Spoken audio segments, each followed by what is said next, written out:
په کابل کې په یو ښوونځي کې د لاسي بم چاودنې کې طالب چارواکي وایي چې د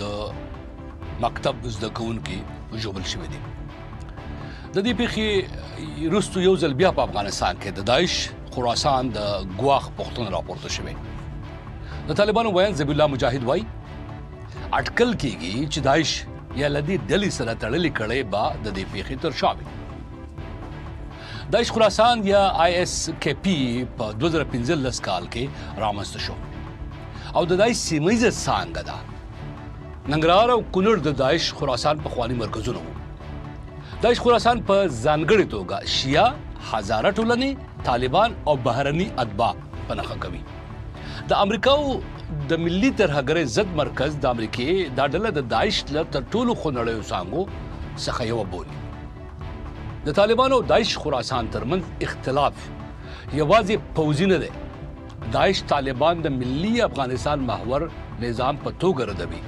او د خپل نړیوال خلافت له نظریې سره یې مخالف ګڼي. طالبان وایي داعش خراسان یې تقریبا له منځه وړی، خو ملګري ملتونه لا هم دا ډله د افغانستان او سیمې لپاره یو جدي ګواښ بولي.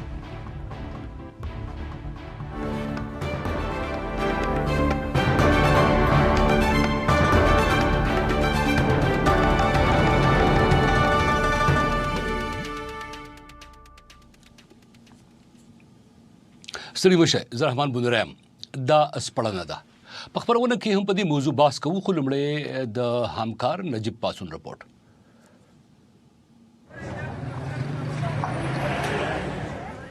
د کابل لویدیځ دشت برچي سیمه،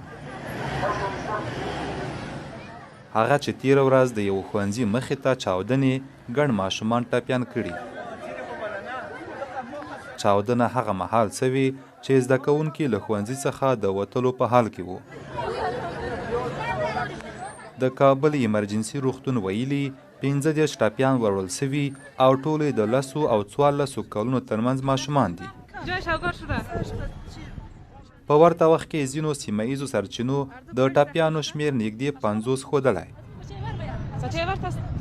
د طالبانو ویاند ذبیح الله مجاهد بیا په دې پیښه کې د داعش یا له دې ډلې سره د تړلو کړیو احتمال هم مطرح کړی،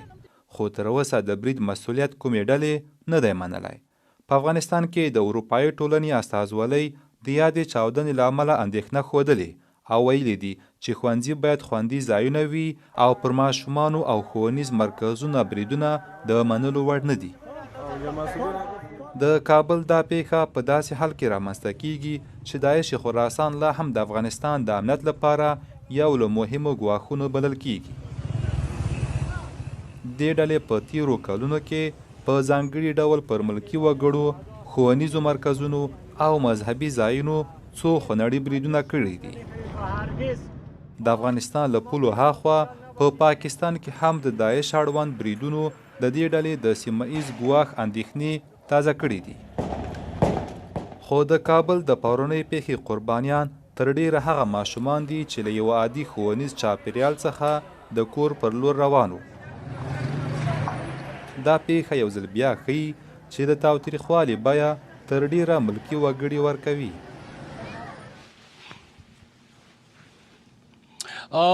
یو ور بیا سړي مه شئ، په خپرونه کې اوس راځي چې د مېلمنو سره بحث وکړو. زما لومړی مېلمه دی د پاکستان د پوځ پخوانی جنرال او د چارو شنونکی سید نذیر، د مشرانو جرګې پخوانی مرستیال محمد آصف صدیقي او د افغانستان د پارلمان پخوانی استازی خالد پښتون. تاسو درې وړو مېلمنو محترمو ته په پروګرام کې بخیر راغلئ. سړي مه شئ.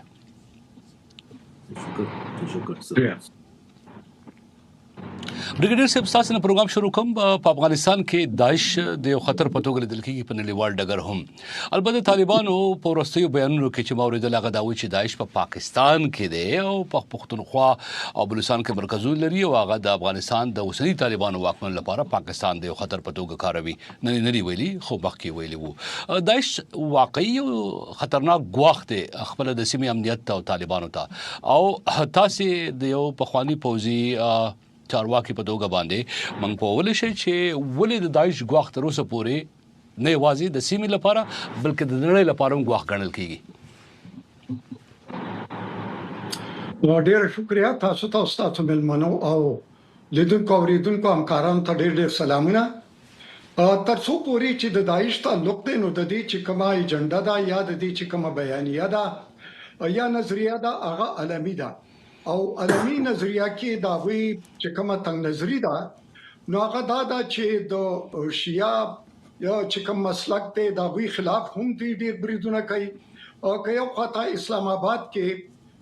په یو شیعه جماعت باندې د جمعې پر ورځ حمله کوي او باغی کې تقریبا 2 خلک مړکیږي شهیدان کیږي او به تقریبا چې یو سلو هغه کسان پکې تپین کیږي نو بل طرف ته موږ چې پورو د دین وړاندې په حقانیه مدرسه کوړي کې چې کومه دا پاغي هم برید کوي او پاغي کوم ډیره زیاته مرګ جوړ لکېږي نو دا ډوړه طرف ته موږ د مذهبي په دغه باندې ګورو دویم طرف ته چې موږ ګورو نو سیاسي تور هم چې کوم ګوندونه دي هغه دوی په نخوي خصوصي مذهبي په دې چې دوی وایي چې دا کم نظام دی دا نظام زمونږ د شوت خلاف دی نو هغه مذهبي دی هغه شیعه دی هغه سنی دی دغه خلاف دی درېمه خبره وي دا غواړي چې یاره یو نظام داسې وي چې کوم د دوی د خوښ دی یا کوم د دوی نظریه ده او درېم طرف ته موږ چې وګورو افغانستان کې هم دوی بریدونه کړی دي او د چینایانو په نخښ کړیو په کابل کې او اوس بیا د سکول ماشومان په نخښ کړو نو مطلب دا چې د دوی ټارګټ چې کوم دی هغه ماشوم هم دی هغه د مکتب والای کې د مدرسې والای او کاغذ سیاسي وي او کاغذ مذهبي وي دریم طرف ته موږ دې ته ګورو د اقوام متحده ریپورت سوی چې و سارون کې ریپورت د شپږو میاشتو راغلی دی نو پاګه کې خدا وایي چې یاره د دوی تعداد تقریبا 2000 لګبګ دی او بل طرف ته په افغانستان کې د دوی ټکاني چې کوم دي موجود دي تاسو څنګه چيني ته وړاندې غوته ننګرهار ته او په د کونړ ته دغه علاقې کې دوی موجودګي ډېر زیاته و لیکن د دوی چې کوم ایجنډا دغه عالمي ده لیکن بل منګه دې طرف ته هم ګورو چې آیا د اقوام متحده چې کوم دا سارون کې ریپورت راغلی دی په دې کې چې کوم اشاره کیږي چې دا چې تقریبا د وړاندې نه ویلې کې شو چې د دوه شلې ان دوه د پاسه شل داسې شبکې دي او باغې کې یو د داعش چې کوم دی او د افغان طالبان چې کوم دي صرف د دوی نو مخلي چې دا د غوي خلاف جنگيږي او بل طرف ته د نور ټولي چې کوم دي هغه د پاکستان او سره د داعش د پاکستان خلاف جنگيږي درېمه خبره دا و چې د افغانستان کې کوم مخالفت دی هغه یو پولیټیکل دی او دویم طرف ته یو عسکري دی نو عسکري هم راوچت شوی دی او په دې دوران کې درې میاشتې کې تقریبا چې درې سوا او ابه کسان وجل شوی دي په افغانستان کې او تقریبا چې 400 زخمیان شوی دي لیکن په دې طرف ته د افغان طالبان چې کوم دي دغه ته ډېر پیښ نه وي بلکې چې داعش په خو کې نو هغه د پاکستان په سر باندې تپي چې او برګیډیر صاحب افغانستان کې او تاسو د پیښو ذکر وکړو لازمه ده د ترهګرۍ پیښې یا بدې پیښې او تاسو دا هم معلومه ده چې پاکستان کې یوازې 13 جون چې د تر ټولو خونړۍ میاشت ګڼل شوی او ترهګرۍ په پیښو کې چې د پوځي افسرانو پولیس چارواکو عام وګړو مليان صاحبانو په شمول پکې عام ولس هم وژل شوی دی او زیاتره د پښتونخوا کې شوی دي بدې پیښې ما په پښتنه کې یو ځای تاسو جواب را نه ک بیا د نور ملمنو کوم پښتونخوا چترال سیمه او رغزي سیمه بلوچستان هم یادېږي او پاکستان کې هم د دې نه انکار نه کیږي چې دلته څنګه دی موجود دی او د اهداف سری په پاکستان کې د داعش کنه د داعش برګیډیر صاحب د دې چې کوم دی ګوره د دوی په اهداف چې کوم دی کوم چې د دوی د نظریه خلاف دي او هغه کوم سیاسي ګوند او قبل طرف ته مذهبي ګوند او سیاسي ګوند خصوصا چې کوم مذهبي دی هغه په نخښه کېږي او د دغه ضروري خبره چې خلک په دې ټولو سیمه چې تاسو یاد کړئ او دې کې موجود دي بل طرف ته چې کوم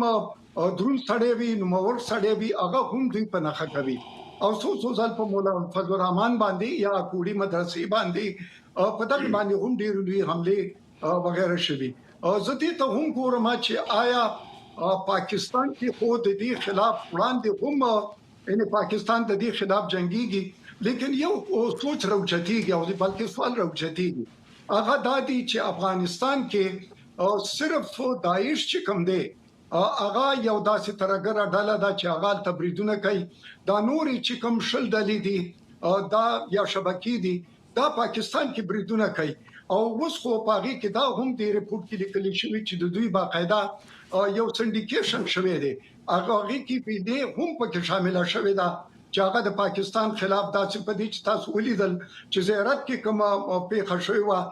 نو پاغي کې باقاعده د فتنه الخوارج یا ټي ټي پی چې ته ویل کېږي دغه پکې شامل او سره پکې د بلوچ لیبریشن آرمي او دغه خلک پکې هم شاملو نو مطلب دا دی چې دا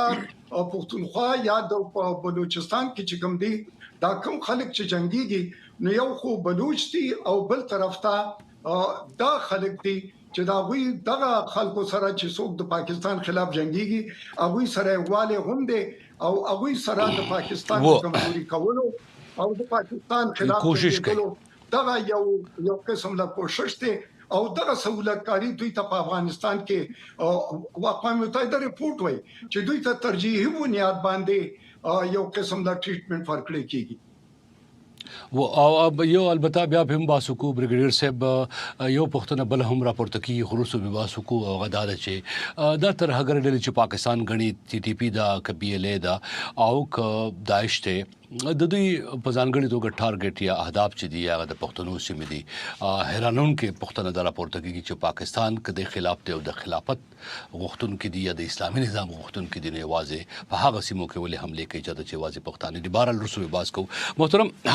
خالد پښتون صاحب ډېر مهرباني خوشاله شم تاسو را سره موږ ته مخ راک او تاسو په اند باندې داعش په افغانستان کې د یو لوی خطر په توګه بیا راټوکیږي تاسو دا څنګه ارزوي دا ریپورت یا دا تصور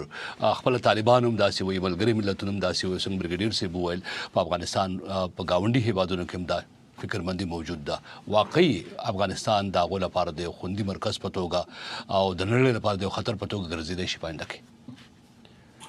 ډیره مننه جناب بنيري صاحب تاسو ته تاسو د میز ګډونوالو ته تاسو لیدونکو اوریدونکو ته د کوم سلامونه او احترامات ستاسو د سوال په متعلق به زه وایم چې د داعش پدیده بشکه چې د پاکستان څخه راپورته سوله او په 2015 کال بعد وروسته په افغانستان کې ډېر نشأت وکړي ډېر مخته ولاړل او موږ په تیر نظام د جمهوریت په نظام کې اخري کلونه د ډېرو خنړیو واقعیاتو شاهدانو چې اکثر لکه تاسو چې مخکې وفرمایله یا جنرال صاحب نذیر صاحب وفرمایله چې اکثر د التشیع استوګن ځایونه او د هغوی د بودباش ځایونه یا د هغوی د تعلیم ځایونه په نشه کېدل یا عبادت خانې په نشه کېدل او یا یو تعداد ځینې سیاسي په نشه کوله خو دغه په عمده په ټولو مجموع کې په افغانستان کې ډېر شدت پیدا کوي په دې خاطر چې داعش هم د طالب د حکومت او طرز تفکر مخالف او هم د افغانستان د حکومت د خارجانو د داخليانو او د التشیع د مذهب په دې اساس هم دغه دلیل دی چې په تیرو 15 کالو کې داعش ډیر رشد ورنکړي په افغانستان کې او طالبان تر ډیره وتوانېدل چې دوی د اندازې پر مهار کې دلیل دا و چې په تیر 15 کالو کې په افغانستان کې نسبی امنیت مخالفین د طالبانو په نورو اقشارو کې په زیات اندازه نو میدان ته سوي اوس چې موږ وینو چې په د طالب حکومت په مقابل کې مختلفې جبهې د عدد د جبهاتو زیات سو داعش د دې موقع څخه په استفاده اوس ډیر ښه رشد کولای شي ډیر مخته تلای شي همدغه دلیل دی چې جهان یې په تشویش کې اچولی دی او افغانستان حکومت او افغانستان خلک یې په تشویش کې اچولی دي بل مهمه موضوع چې زه غواړم هغه ته اشاره وکړم داعش یو دستاور لوی غټ دا لري چې داعش هم په طالب کې جذب کولای شي هم په ټي ټي پی کې کولای شي او هم د پاکستان په مدارسو کې کولای شي ځکه د ایډیالوژي په اساس تر ډیره ځای پورې د دوی ایډیالوژي یو شی ده صرف طرز د غوښتنې د ایم زی پارکي چې مثلا دوی خلافت نړیوال خلافت غواړي او غوی امارت غواړي مثلا نور اسلامي تشددي غواړي پس په دې اساس د طالب په صفوف کې په خوا هم دا راپورونه موجود و چې یو تعداد طالبان دوه قسمه بیرغونه په جیب کې دي یو سپین او یو تور د تور ځای چې راشي تور بیرغ را باسي سپین ځای چې راشي سپین بیرغ را باسي پس د داعش لپاره د طالبانو په مابین کې د دوی جذب نهایت زیات دی او د پیسو په مقابل کې دوی کولای چې په ډېره ښه طریقه باندې د طالبانو د عساکرو د کښته صفوفو طالبانو څخه استفاده وکړي دا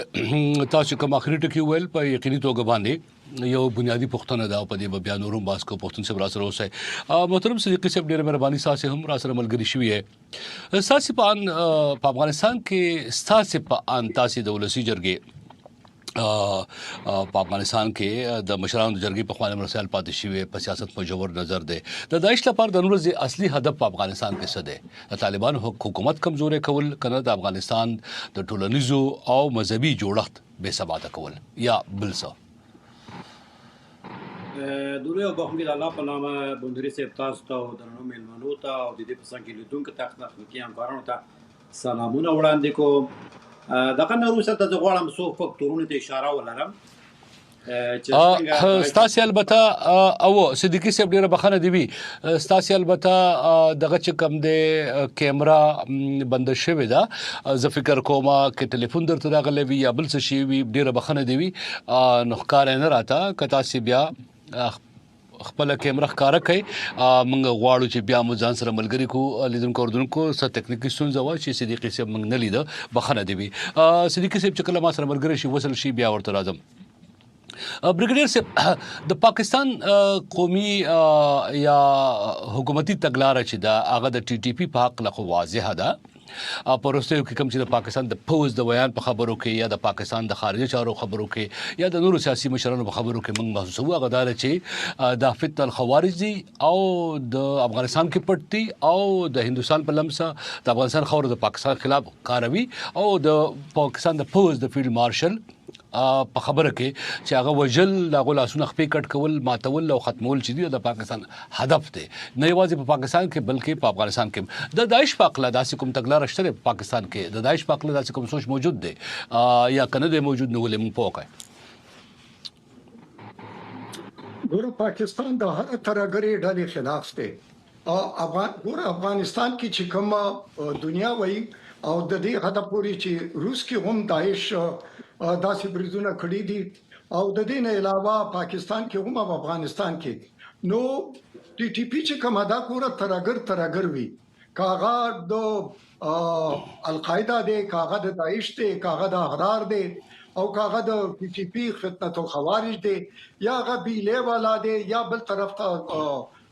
بل څو ګروپ دی دا ټول یو دی په دې چې د ترګر سمزه نه او بریګیډیر صاحب او بریګیډیر صاحب او بخای او بریګیډیر صاحب خو هم داسې د څنګه چې تاسو وایي دا ځکه ما پښتنو کړل ځانګړي پښتنه مې ځکه وکړه چې تاسو هم او زه هم یا بل څوک هم په مطبوعاتو کې دا غو نوم ناوري د اسی منیر په خبرو کې یا د پاکستان د شریف چودھری سے په خبرو کې یا د شهباز شریف سے په خبرو کې یا دا ټکي موږ ناوري یعنی دا تکراریږي نه دیو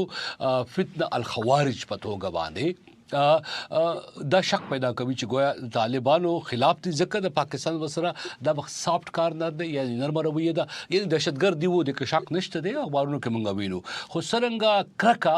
او سخت کې چې د ټي ټي پی لپاره کارول کیږي د مفتی نور ولی مسجد لپاره کارول کیږي حافظ ګل بادر صاحب لپاره کارول کیږي او دا غو د ملګرو لپاره دا سي داعش لپاره زنویدم نه محسوسوم ځکه په پښتنو کړل چې داعش پاکله پالیسی ولې بدل ده برګیډیر صاحب نه د دې جواب خدا دی چې په افغانستان کې د ټولو ندوی شبکه چې کومه ده هغه دغه فتنه الخوارج چې کوم دی دغه ده دویمه خبره ده چې دغه خلک په نظریاتي تور د افغانستان د مشر چې کوم دی هیبت الله خونزاده داغه د سوګن لاندې دي او داغه چې کومه نظریه ده هغه نظریه هم د دوی نظریه ده درېمه خبره دوی غوي سره په یو څنګه کې پاتې شوی دي او دوی سره ډیر مرسته کوي موږ لیدلې دي چې کله فتنه الخوارج حمله کوي یا برید کوي نو پاغي کې د افغانستان غړي پکې هم موجود وي مطلب دا چې هغه سره په بریدونو کې هم کومک کوي درېمه خبره دا ده چې د دوی تعال تکم سپورټ حاصل دي چې پاکستان په کابل کې برید کړو نو دغه وخت کې په نورولي باندې برید شوی وو او هغه دغه برید نه بچو چې کوم هوایي برید شوی بل دغه هم دا چې د اقوامتل ریپورت هم وایي چې نورولي او دغه چې نور مرګري دي هغه ته خصوصي ترجیحي بنیاد باندې هغه ته پروټیکشن او هغه ته دغه ورکړي کیږي وسله یا نور وسایلو ته زیات ورکړي کیږي او بل خبره دا ده چې دا د پاکستان خلاف د ټولو نه فعاله چې کومه شبکه ده دغه ده نو په لوی سطح باندې ځکه دغه یادېږي نور پاکستان د ټولو خلاف دی په دې چې اوس دوی سره دا نور چې کوم دي چې څنګه چې ما ویلي دا یو سندیکیشن شوی دی او هغه سندیکیشن چې د تاسو ته مې اشاره درکړه چې زیارت کې ښکارا شو په بلوچستان کې اول ته چې کوم د زیارت سره د دې یو قسم نو دغه او البته بریګیډیر صاحب تاسو ته معلومه ده او دغه روان د البته تاسو ته معلومه بریګیډیر صاحب زیارت د پیښې زماري چې داغه ټي ټي پی هم پورته کړی و داعش هم هغه استوا بیلې هم باغې باندې اوس هم شک موجود دی زه په نورم باس کوم او په دې موضوع باندې چې کم دغه چې کم دي تاسو څنګه ویل چې یو عالیشان ژوند تیری په کابل کې په افغانستان کې یو وخت به هم دغه خلکو عالیشان ژوند په پاکستان کې تیرو بارل تګلاري بدلیږي نور باس په هم کوو صدیقي صاحب تاسو ته زما پښتون یادوي تاسو لیکه کته شوی و تاسو په ان باندې په داعش په افغانستان کې اصلي هدف څه شی دی اول خو په بخنه سره چې سیستم قطع سو دته زغوړم بونری صاحب سو ټکو ته زغوړم اشاره ولرم هغه فاکتورونه چې په افغانستان کې زمينه ورته مساعد یو خدای دا چې په افغانستان کې د بیکاری او فقر د خپله د افراطي ډلو لپاره بیا خاصه داعش لپاره د نورو ډلو لپاره د جلب جذب لپاره خو زمينه مساعد کړي چې بیکاری او فقر وي او د دې په څنګه کې محیط ورته آماده وي او د دې په څنګه کې افراطیت مرکزونه چې اوس په د طالبان په موجودیت کې افراطي مرکزونه د ټول افغانستان کې اوس فعال شوی دا هر یو افراطي ډلې غواړي چې ځان خوندي ویني او د دې په څنګ کې بل مهمه فاکتور دی چې دا چې مالی منابع ډېر مهم ده چې افراطي ډلې لکه نورو ډلو اندازې داعش هم غواړي چې په افغانستان کې د افغانستان د منابع معادن استفاده وکړي خپل منابع له برکته دوی خپل ځان تمویل کړي بل موضوع دلته دا چې داعش نه یوازې دا موضوع بل داسې د خپل افراطیت چې په افغانستان کې ورځ په جاتیدو کې دغه د په طالب په موجودیت کې هغه افراطیت چې اوس په مدارس او مکتبونو کې ځای شوی ده دا په خپل د افراطي ډلو لپاره د جلب و جذب لپاره خې زمينه مساعد کیږي چې د خلکو د ځوانانو از ذهنیتونه ورته آماده کړي او بل موضوع بل فاکتور دی چې دغه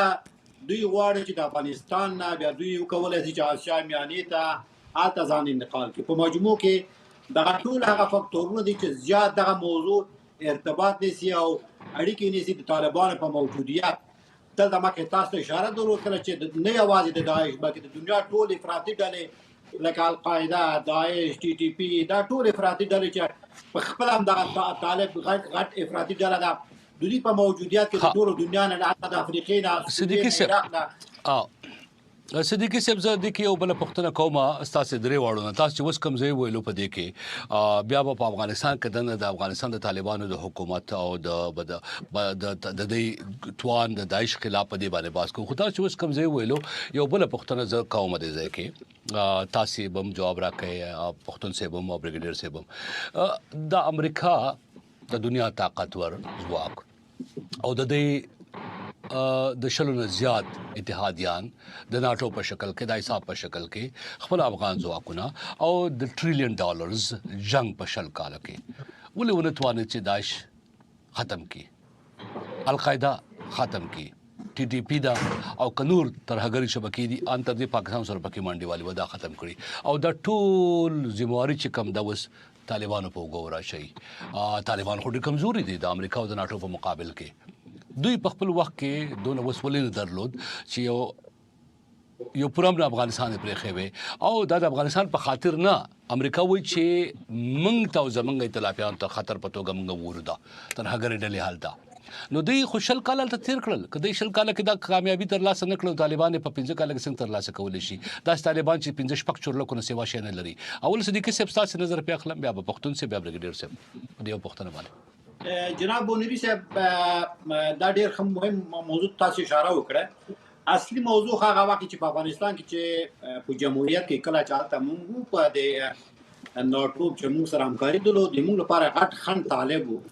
یعنی په هغه وخت په افغانستان کې القاعده او داعش او ټي ټي پی په افغانستان کې چې تاسو ورته متوجه شوی یاست ټي ټي پی قطعا د یو غټ غنو چې مثلا د افغانستان لپاره یا حتی پاکستان هم شکایت په هغه وخت نه درلود په جمهوریت کې چې ټي ټي پی موږ لپاره مشکلات جوړ کړای همداش القاعده هم افغانستان کې غټ خن نو داعش هم نو مثلا په نورستان کونړ کې به کله کله و مګر بیا بیخي مات شوی و هغه په هغه وخت کې داعش په ډېر اوج کې و لکه په سوریه او په عراق کې و دوی غوښتل چې دغسې ظهور وکړي په افغانستان کې دغسې ډېر پرمختګ وکړي مګر زموږ د ملي ځواکونو له برکته داعش قطعا په افغانستان کې ونه توانېد چې هغه کوم پلان چې هغوی درلود لکه څنګه په سوریه او عراق کې دغسې پلان په افغانستان کې عملي کړي بلکې د هغوی ټول برنامې شنډ شو موږ لپاره ډېر غټ خنډ و طالب و یا دا افراطي تروریستي ډلې وي او دغه داعش په خپله د دوی دغه طالب د ټولو معنوي پلار د مثلا د بوتانو ماتول په اوله دوره کې دغه طالبان داسې وکړه د انسانانو وژل حلالول دا انفجار انتحار دا پروسې په اوله کې طالب وکړو وروسته بیا داعش ته انتقال شو یعنې دا په دې معنی چې موږ لپاره غټ خنډ په هغه وخت کې طالب و او بله موضوع دا ده چې غواړم چې یو دوستانه ګیله وکړم د پاکستان نه هغه دا ده چې موږ په هغه وخت کې پاکستان ته دا خبره کوو چې ګوره په طالب باندې اعتماد مه کوئ چې طالب داسې یو ډله ده چې دغه اور چې تاسې اوس موږ لپاره بل کړی اور تاسې سبب دا اور تاسو لمن ته هم رسیږي تاسې اوس وګورئ چې پاکستان په خپله عملا په دغه اور کې دوی سوځي د طالب له برکته یعنې موږ هغه وخت پیشبیني کړې وه متاسفانه چې د طالب صدیقی صاحب او بخای دغه موضوع بس تاسو مقدر کما د پاکستان پاغه تګلار باندې پراتون کې تګلار په اوسنۍ تګلار باندې باسو پیو کو زغواړه مچ په دې باسو شي خو ول زغواړه لمړی پښتنه د نړیوالو ځواکونو په افغانستان کې ترهګرو خلاف په جګړه کې کامیابی نه ناکامي په دې باندې د پښتون صاحب نظر واخره پښتون صاحب تاسو په دغه پښتنه تاسو څنګه ارزوي بله ډیره مننه بالکل زه غواړم دې موضوع ته دوه اړخه بیان کړم یو اړخ خپل د طالب موجودیت په افغانستان کې او د حکومتي امنیتي اورګانو تضعیف کول او مسلسل 20 کاله جنگ کوونګ په افغانستان کې او ما مخکې د موضوع ته اشاره وکړه چې د طالب په مابین کې په صفوفو کې د داعش جذب اسانه طریقه او اسانه ځان راغوښتل په پیسو په مقابل کې د امتیازات په مقابل کې دا ټول سبب د دې سول چې داعش هغه وخت څخه په وجود راغلی دی په افغانستان کې تر اخیری ورځې پاتې سي دوم دلیل دا چې دنیا غوښتله ځکه دنیا یې نتیجې ته ورسېدله چې د افغانستان د جمهوریت د نظام په موجودیت کې دوی تروریستان د افغانستان څخه ټول وشړله ټول یا همسایګانو ته ولاړه او یا په پټغالو کې پټ سوله د دې دپاره چې دغه داعشان القاعده او یو تعداد نور د جهان مشهور تروریستان را میدان ته سي دنیا قصدن و طالبانو ته د دې موقع مساعده کړه ځکه طالبانو همیشه دا دعوا کوله چې موږ د جمهوریت د تروریزم مقابل کې ښه جنګ کولای شو که تاسو زموږ څخه ګټه واخلئ موږ د دوی تاسو ته ښه خدمت کوو ښه کار کوو او دا جنګ په ډېر ښه ډول مخ ته بیولی شو هغه و چې طالبان په 2021 کال کې رااله موږ عملا ولیدله چې القاعده په تمام معیارو سره داخله سو افغانستان ته نتیجه د الزوایري و جنګ او په کابل کې او نور متبقي وسم په مختلفو ولایاتو کې موجود دي البته د طالبانو په کنټرول کې دي د هغوی د کنټرول څخه ځان نه باسي خو داعش د موقع څخه په استفاده د طالبانو پر اتاک سره خپل ځان ظاهر کوي مګر چون طالب تازه نفس وو د په مقابل کې بل مقاومت وجود هغه وخت نه درلودي 15 کاله مخکې یګانه مقاومت داعش وو نو داعش په مقابل کې دوی ځینې عملیات وکړل چې داعش واقعا ورخطا کړي د منځه اوس چې تعدد د جبهاتو زیات سو بیا امني طالب په مقابل کې ورته بلې زیاتېږي د داعش کارونه هم زیاتېږي پس نو د دنیا په خپلو کارو کې یو ځای کامیابه ده ځکه هغه څه چې دنیا غوښتله اګې داعش هم را میدان ته ورسېدي د پخوا ښه ټارګېټولی شي ښې له منځه وړی شي پښتون صاحب تاسو نقطه چې دا ز فکر کوم هغه واضح شو غواړم بریګیډیر صاحب تاسو په دغه پښتنه باندې ز فکر کوم تاسو هغه وخت بریګیډیر هم وای په پوس کې تاسو زیات معلومات وي کله مختصر موږ په وکای زبر اعظم داعش ته بیرته افغانستان او پاکستان ته خو دغه یو پښتنه د نړیوالو ناکامي یا کامیابی تاسو په ان څنګه ارزوي ګوره تر څو پورې چې د امریکای اهداف په افغانستان کې نو هغه القاعده و او به دا نه پس طالب حکومت هغه سره یعنی مطلب دا چې القاعده چې کوم مشرانو چې پاغي کې اسامه بن لادن شاملو هغه امریکای ته حواله کولو ته تیار نه نو دغه وجه دا چې به امریکا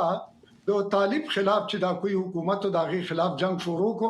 او القاعده باندې خو طالب ولاړو دا وی همکار او دا وی مرګره او نو دغه بیانیه امریکای وړاندې کوله او خپل خلکو ته دغه خودل چې موږ د القاعده او خلاف جنگ کوو دا به ختمو او دویم طرف ته پاغي کې د افغانستان د طالب حکومت هم ختم شو بیا غوي خپل حکومت په افغانستان کې راوستو د نادرن الاینس په ذریعہ سره او په زه فکر کوم برګیډر صاحب هم لیکا کې کوم مشکل راغی نن څه تکنیکی مشکل دی برګیډر صاحب ما غږ تاسو اورئ تاسو برګیډر صاحب ما سره نشته دی او ما غوښتل چې کله برګیډر صاحب خبره ختمه کړي نو بیا به صدیقي صاحب ته مقور کوم چې هغه د پاکستان څخه ګله کوي او هغه تګلارې چې په خوا د پاکستان و دی ورته ویل چې مکوې داسي منګولي بمروړې ریګریټ کوي به ماته یاد دی په کال 2020 کې د اگست په 15 کله چې طالبان بیرته واک ته راغلل هغه وخت ته د پاکستان د پخوانی سفیر حسین حقانی سره یو مجلس کې ماباس کو هغه هم داسې ول چې پاکستان به دا خبره ریګریټ کوي په وسلوالو باندې ناز او نیاز نه دی کول پکار دا اکثر په سړي راګرځي بهرحال برګیډر صاحب راشي هغه خبرو پر وورو ترغه پورې محترم پښتون سبي وار بیا اساسا زه په بل پښتون کوم بیا به زه صدیقي صاحب ته مقور کوم چې د پاکستان په موضوع باسو کې د په بدخشان کې د کومندان چې کوم دی د طالبانو په خوانه د زابل رسیال والی جمعه خان فاتح چې دی هغه تسلیمیدل د تاسو د طالبانو د ځواک او د ترهګرۍ خلاف یا د خپل مخالفینو خلاف د طاقت په توګه ارزوي په داسې حال کې چې داعش البته تاسو وایي دا یو تور ټکي پس جیب کې لري بل سپین لري او طالبان هم دا کار کوي یو ملګری دي خو بیا هم طالبان دا پیغام ورکوي د دوی مورز چې دوی د ترهګرۍ خلاف ګامونه قوي غستې دي مخالفین چې دي هغه ځان ته تسلیم کړل او دغه مخالف جبهه هم نشي کامیاب دي تاسو طالبان دغه دریزه او دا داوا چې د څنګه ارزوي تاسو وګورئ بنيري صاحب طالبان په خپل کړنو او خبرو کې هیڅ کله صادق نه وي ځکه دوی همیشه د خبرې رنګ اړوي د هغه ځای چې موږ خبر یو د جمعه خان فاتح سره د فصیح الدین ورتک او هغه ته قناعت ورکوانګ او هغه یوازې راغوښتنګ په دې معنا نه و چې هغه تسلیمېدی بلکې هغه په دې معنا راغوښتل سوی چې هغه سره باید خبرې وسی دغه شرایط ومنل سي وخت چې هغه راغی د فصیح الدین د مرزي خلاف یو استخباراتو طالبان موجود و فاتح جمعه خان فاتح ونیوي حتی ویل کېږي تیارې سره کښته کېدو مخکې هغه د وولو ټکولو لاندې ونیوي هغه توهین کوي تحقیر کوي په هغه نظر چې نیت چې دی راغوښتل سوی د هغه نیت خلاف عمل یې ورسره وکړي خو په مقابل کې فاتح یو کار کړی دی چې د هغه قواوې ټوله په نوسۍ کې ورې په بدخشان کې موجود دي پر خپلو ښځو په خپلو مرچو کې ناست دي او هغو ته داسې هدایت چې ده کړی وي چې که زه زما سره ناځواني وسوله یا مثلا زما سره وعده خلافي وسوله تاسو به خپل مبارزې ته ادامه ورکوئ تاسو کوم متوجه یاست اوس هم د قواوې ټول هلته موجودې دي زه نه پوهېږم چې هغوی به تر څه حالت پورې په سلاو سنبالوي او څونه طاقت به ولري خو که هغوی د مخالفو جبهو سره ځان یو ځای کړي د هغو دپاره بهترین چانس دی او دې څنګ ته د قاطع د مرګ جلوګیري هم کولی شي ځکه قاطع دوی تسلیم نشي جنګ وکړي طالبان مجبور دي قاطع ژوندی وساتي ځکه په هغه صورت کې بیا جنګ نورم شدت پیدا کوي نو د دې دپاره چې قاطع ته نجات ورکړي بهتره دا ده چې هغه ډله د مخالفینو سره یو ځای شي او د مخالفینو په بغل کې خو محترم پښتون صاحب زما اصلي پوښتنه دا و چې طالبانو ځواک د ترهګرۍ خلاف او د افغانستان کې د امنیت ساتلو لپاره تاسو یو قوي ځواک په توګه وینئ ما اصلي پوښتنه دا وه بالکل تاسو وګورئ بنيري صاحب زه د یو موضوع ما همیشه کړې ده په تیرو 15 کالو په مصاحبو کې چې د اول 15 کاله امنیت په جمهوریت کې دغه امارت ډیر قوي و صدیقي صاحب شاهد دی چې اول 15 کاله په شپه کې موږ رفتمتونه کوله هیڅ واقعیت نه پیژندی په 2001 کال څخه 2006 کال پورې ولیکن قرار د 2015 کال بعد په ډیر بچي ډول باندې بې امني شروع شوه چې په 2012 14 کې دا موضوع ډیر اوج ته ورسېدل. اوس هم تاسو وګورئ د 2015 کال د طالبانو د راتګ بعد تعدد د جبهاتو قرار امنیت خرابوي په شروع کې به درسته ډیر قوي نه وي، مګر زه تاسو ته کاملا اطمینان درکوم چې 2 کال بعد 1 کال بعد یا 2 میاشتې بعد شاید دا حرکتونه ډیر قوي سي او طالبان به په مختلفو جبهاتو کې په مختلفو ساحو کې مصروف سي او په دغه لږ تعداد طالبان په مقایسه د جمهوریت د امنیتیانو چې دوی ضرب در 1 لک بالا نه دي او جمهوریت خلک د 3 لک نفر و جمع بینالمللي قواوې موجودې وي. پس نو زه دا ویلی سم چې د طالب راپرځول تضعیفه کول او دوی په مقابل کې قوي جبهات جوړول به ډېرې پرتاثره وي نسبت راغی چې دوی کار کاوه. سمه ده. زه صدیقي صاحب تاسو نه پوښتنه کوم، هغه پوښتنه ماته یاد ده چې تاسو د پاکستان په موضوع باس کول غوښتل، خو غواړم چې برګډیر صاحب کله راشي بیا په باس هغه وخت ماته به یاد وي تاسو به هیروم نه. البته اوس به دا پوښتنه وکړم چې د ملګرو ملتونو نور امنیتي ادارو له مخې تاسو به هم دا رپورټونه لوستي چې داعش خراسان د افغانستان له خاورې بهر د بریدونو ترسره کولو وړتیا لري لګیا ده. آیا افغانستان بیا تاسو فکر کوئ د طالبانو په موجوده کې څنګه چې موږ وویل هم چې ملګري ملتونه وایي 2 پورې تر اگر ډلې هلته موجود دي، څنګه چې د القاعده وخت کې یو نړۍ ګواښ ګڼه افغانستان د ځان لپاره، بیا په داسې حالاتو کې اوسنی وضع کوم داسې موجود وي، تاسو فکر کوئ چې د ترهګرۍ د صادرېدو په مرکز د مرکز په توګه بدلېدی شي یا په مرکز په توګه باندې ګڼل کېدی شي؟ زه د ملګرو کوم ګزارش چې جوړ شوی دا بیخي کاملا تاییدوم او ملګرو ملتونو ته دنیا باندې دا زه کوم چې تاسو دا په یاد ولرئ چې نه یوازې 11 سپتمبر ثاني نه یوازې په امریکا کې بلکې په اروپا په نورو هیوادو کې د طالبانو په موجودیت تکرار شي. تاسو وسوګورئ چې تر اوله موضوع د پاکستان ته وسوګورئ چې پرونه پورې همدغه طالب د پاکستان دغوی لپاره لابیګریان حمایت وکړه. موږ پاکستان د طالب له ادرسه څومره فریاد کوي چې ټي ټي پی یعنی د طالبانو له خوا حمایت کیږي. سبا د کېدې نور همسایه ملکونه او وروسته بیا نور هیوادونه نه یوازې د ټي ټي پی بلکې د داعش، القاعده، نور افرادي ډلې په افغانستان کې زیاتېږي. حتی زه چې څومره معلومات لرم نه یوازې په نورو ولایتونو کې، حتی په غور او بادغیس او مثلا په افغانستان په مختلفو ځایونو کې چې زه خپل هغه دوستانو سره زه په اړیکه کې هم د طالب په صفوفو کې داسې خلک شته چې داعش لپاره جلب و جذب کوي عملاً همداس لکه څنګه چې ټي ټي پی لپاره جذب کوي د داعش لپاره هم جلب و جذب زخت ډیر په شدت سره روان ده. هغه مخکې تاسو ته ما فاکتورونه اشاره درلود کله چې د افراطیت لپاره، ذهنیت لپاره زمینه مساعد سي، د بیکاری فقر هم ورسره مساعد دي، دا بالاخره هر مرض لپاره بل مرکز جوړیږي لکه څنګه چې اوس افغانستان د تورستان په مرکز بدل شوی ده او کېدای شي په نږدې ورځو کې داعش په افغانستان نه یوازې افغانستان لپاره تهدید خو بالاخره طالب په خپل افغانانو لپاره ډېر قوي تهدید ده او دنیا هم باید په دې پوه شي چې نه افغانانو لپاره بلکې طالب دنیا لپاره تهدید ده. ولې د لپاره چې کله چې طالب په افغانستان کې اوسي دلته هر میکروب، هر وایروس د دنیا چې د هغلته یي د دې نه په ټول دنیا ته انتقال کوي. د کرونا وایروس لکه داسې نور بیولوژیکي وایروسونه چې بناً دغه داعش هم په افغانستان کې په ډېر نږدې ورځو کې خو یو البته خو صدیقي صاحب په طالبان په 15 کلنو واکمنۍ کې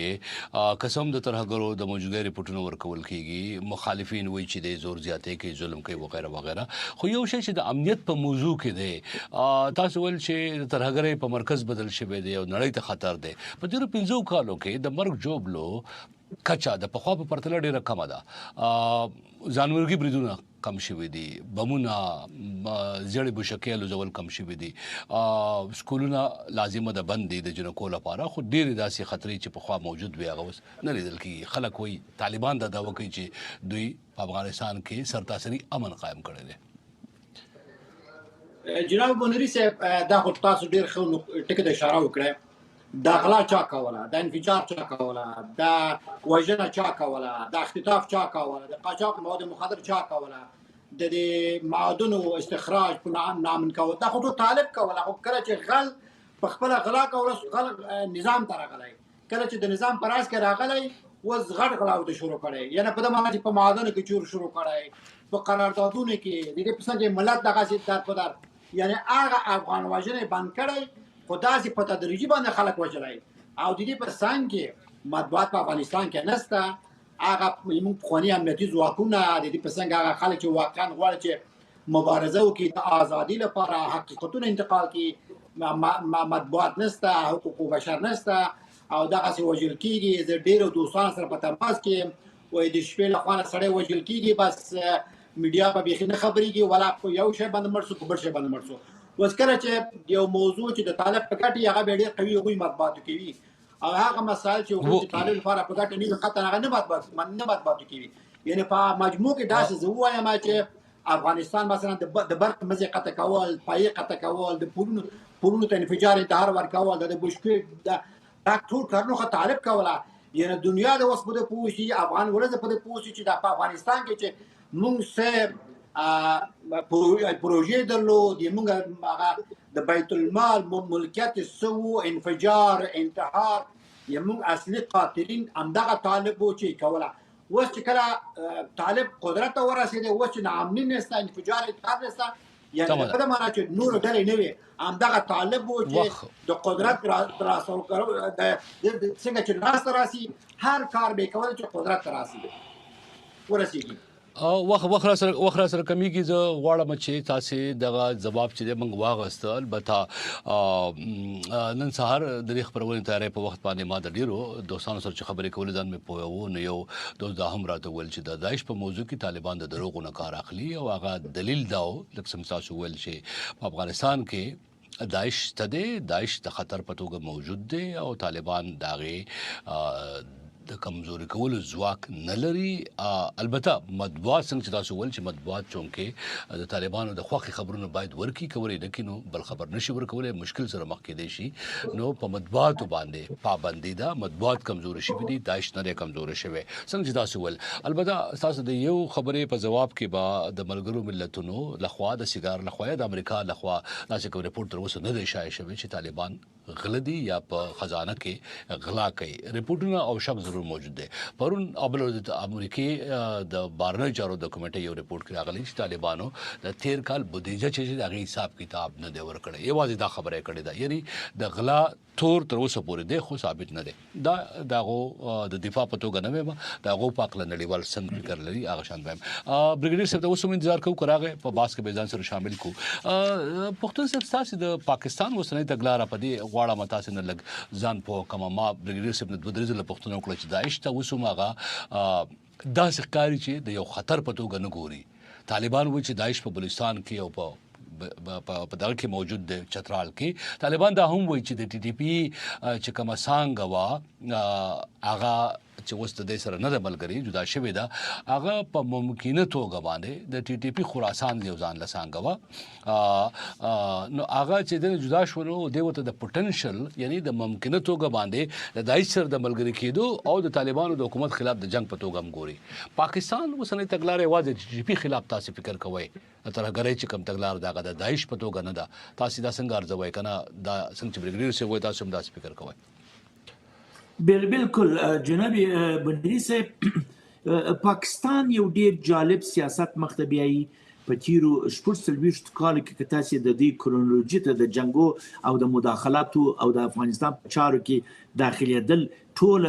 ارزیابي کوي او تحلیل کوي، نو سړی مختلفو نتایجو ته رسیږي. دوی په هره دوره کې د خپل ځان په ګټه مختلفې ډلې راوستلي دي. د جمهوریت په وخت کې د طالبانو منځ راوستنګ د حقانیې مدرسې او د ځینې نورو مدارسو لخوا چې په پاکستان کې موجودې وې په وجود راوستل. د دې سره وڅنګ ته د داعش خراسان ډله چې په پاکستان سره تاسو وګورئ، داعش خراسان د مصر سره دی راغلی، نه د سوریې سره راغلی. البته هلته داعش موجود و.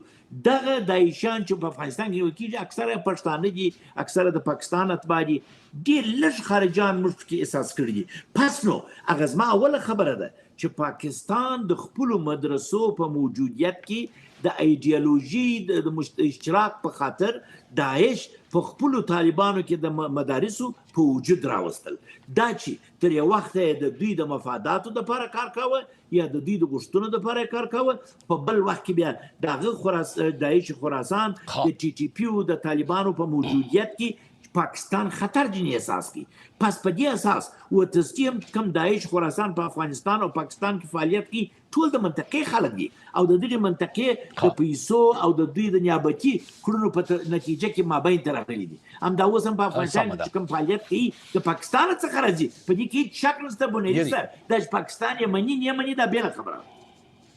و دا په دې موضوع باندې د پښتنه ما بریګیډر صاحب نه هم دا پښتنه کړي و استاد سره هم وکړله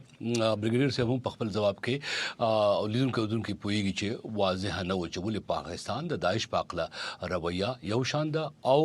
د ټي ټي پی پاکله بل شان ده مونږ کوشش کوو چې اگر راشي خو زه غواړم چې وسوم کاغه ناراضي نو بیا به ووري پروګرام کې پاکستان به ووري صدیقي صاحب واغختل تاسو د پاکستان په خوانی تاسو ول چې مشوره مو ورکوله او هغه وخت ته وګ نه نیو او وسوم هغه جړه پر یاد کوي چې تاسو په خبرول هغه خبره ما غختل چې بریګیډر سی بي تاسو کې خو غلا نه راغله خو زما وخت ختمي نه غواړم تاسو مو پوه کوي کوم حکومت پاکستان ته سم مشوره ورکوله په هغه وخت کې او پاکستان به صدر ته وي په دې عقله تاسو کوم مشوره ورکوله او تاسو وسوي چې اوس بلاسو د مروړي مونږ په کې په خبره جناب بونری صاحب مونږ خپل ټول همسایه ملکونو سره غواړي ډېر ښه اړیکې ولرو او د نفرتونو باید لرې سي هدف دا ده چې کله چې مونږ پارلماني ګروپونه کله چې د پاکستان نه ډېر غټ وفد یعنې هغوی هیات د دواړو مجلسین رؤسا اداري هیات 15 کسیزه ډله چې کله دواړو مجلسین ته راغی هغه وخت زه اداري هیات کې وم د دواړو مجلسین اداري هیات سره مونږ ناسته درلود د پاکستان د دواړو مجلسین او د دې په څنګ کې نور مشران سیاسي اعضا مشران هم ورسره وو موږ ډېر په دوستانه دا خبرې ورسره وکړې چې ګوره دغه اور چې د پاکستان له خوا نه د مدرسو له خوا نه د قانع مدرسې یا د کوړه خټک مدرسې د سمیع الحق یا د نورو ډلو کې چیرې دغه اور چې اوس بل سوی ده او دغه اور چې مونږ ته روان ده دا تاسو په یاد ولرئ په دې طالب تاسو اعتماد مه کوئ دا اور به تاسو هم ته رسېږي دوی وایي چې دا خبرې مونږ هغه کوو تراجعات هم نه ده خبره دوی نه منله او تاسو د دې په څنګه تاسو وګورئ چې د خپل عمران خان ډېر قوي طالب ته کمپاین کوله دا قریشي ګوره په اولو کې کله چې جمهوریت سقوط شو حتی د طالب نمایندګي به کوله د پاکستان دایمي د استاد په شورا امنیت کې د طالب نمایندګي کې به کوله حتی د افغانستان د اوسنۍ نماینده سره جګړه وکړه او د دې په څنګه کې موږ د امنیتي ځواکونو زغه سره وران وخت زه ناستم اداري حق چې کله وم هغه داسې وایي چې په خپل دغه جنرال باجوا چې د پاکستان لوی درستیز وایي په خپل دا وایي چې دا تاسو د نظام جمهوریت طالب ته خوشی کوي یعنی په مجموع کې د الف نه تر یا پورې طالب ته به کمپاین کوله وس ګوره زه هغه طالب پاکستانانو ته دا وایم چې ګوره په هغه وخت دا خبره موږ تاسو ته کوله چې په طالب باندې اعتبار نه ده پکار تاسو وسوګوره چې دا تاسو د طالب نه څنګه څومره په تکلیف یاست یعنی په افراطي تروریستو ډلو باندې هیڅ کله اعتماد نه ده پکار وسم سره واده دغه مدرسې چې افراطي ډلې لکه څنګه چې پښتون ورسره ورته اشاره وکړه کداغه مدرسې چې هغه کوډه خټک ده د دې په څنګه دغه قانع مدرسه ده نور افراطي مرکزونه چې دي که اخوات هم دي د باید د بند سي او د خواته د طالبانو په موجودیت کې چې طالب ول مدرسو ته ډیر زور ورکړي هغه د لپاره چې لکه دوی غوندغه افراطي مرکزونه جوړ شي تروریستي مرکزونه جوړ شي چې د خپل د بقا لپاره د دې نه باید استفاده وکړي دا موضوع د الله لپاره د اسلام لپاره نه بلکې دوی غواړي د خپل د بقا او د افراطي تروریستي برنامه لپاره د مدرسو د غواړي پاکستان اوسنۍ تګلاره او تاسو فکر کوئ د طالبانو خلاف په افغانستان کې د جګړې او د حملو چې کوم د هغه مناسب ګڼي اوسنۍ د پاکستان کوم تګلاره چې اوس په اوسنۍ وضعیت کې چې دا ورسره زه په دې کې پاکستان دور سره موافق یم او د دې په څنګه مننه کوم چې خدای چې اوس هم دوی په پوزي چې طالب د چا دوست نشي کېدای او پاتو د طالبانو د عملاتو په اړه باندې زما موضوع دوه ګوت کې اشاره ولرم یو موضوع دا چې د اویس افغان لپاره د افغانستان کې مداخله خارجي ملک دا اوایي او که د مزيک زمینی وي د منلو ولې خو دلته موضوع د طالب ده چې چیرې پاکستان د طالب سره مشکل لري د طالب ادرس هم درته ستا دغه رهبر کور هم درته معلوم ده مراکز وی وزیران او مشران کور درته معلوم ده نو لطفا ته کولای چې مستقیم وګړي ټارګټ کې نه یو بلکې موږ ورس باید پکې کې منتظر نشي ورته لپاره چې زه هیڅ کله نه غواړم چې د طالب په جنگ کې ځان اختیار کم چې د طالب په څنګه زه ودرېږم او طالب د الله نه داسې غواړي چې داسې کاذبانه وحدت جوړ کړي چې څنګه دغه ولس د طالب په څنګه کې ودرېږي او داسې فکر وکړي چې ځان ته مشروعیت ورکړي چې ګویا زه د پاکستان سره په جګړه کې یم زه په ټول افغانانو دغه کوم چې د طالب سره باید په جګړه کې ښکېل نشي د لپاره د جګړه د طالب د پاکستان منځ ده نه مونږ پورې خو پاکستان ته مې دا مشوره ده چې افغان ولادت کې متضرر نشي یا مونږ زیر بناده په تخریب نشي دا موضوع ډیره مهم ده اوس هم خدای چې پاکستان طالب پیژندلای او غوښتنه مې د پاکستان ادا ده چې په راتلونکي کې سمه ده مهرباني صدیقي صاحب زه غواړم په دې باندې پښتون صاحب نظر واخلم ځکه تاسو کوم ټکی ویل باید د خپل نظر ورکړي خو تاسو یو ځای دوه درې ځله ویل چې د اکوړه خټک او حقانیه مدرسه دواړه یو ځای دی یو نوم دی بدل غسل کی خدای یو مدرسه دا